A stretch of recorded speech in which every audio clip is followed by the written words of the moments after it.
ashfall ay tala po silang bahagi naman ng Legazpi City at Daragalbay.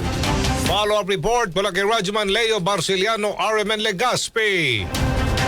Halos 2 araw, gabi at madaling araw ay pag-ulan ng abo sa bayan ng Daraga at lungsod ng Legazpi. Ayon sa Tibolts Residence Volcanologist Chief Dr. Paul Alanes ng Tibolts, Legazpi City, ang probinsya ng Albay ay pinayuan ang mga residente na magtakip ng ilong ng panyo na basa, towel na basa upang ito pumasok sa ilong at di masinghot ng bawat tao, kasama rin ang mga bubong, sasakyan at mga pananim at iba pa.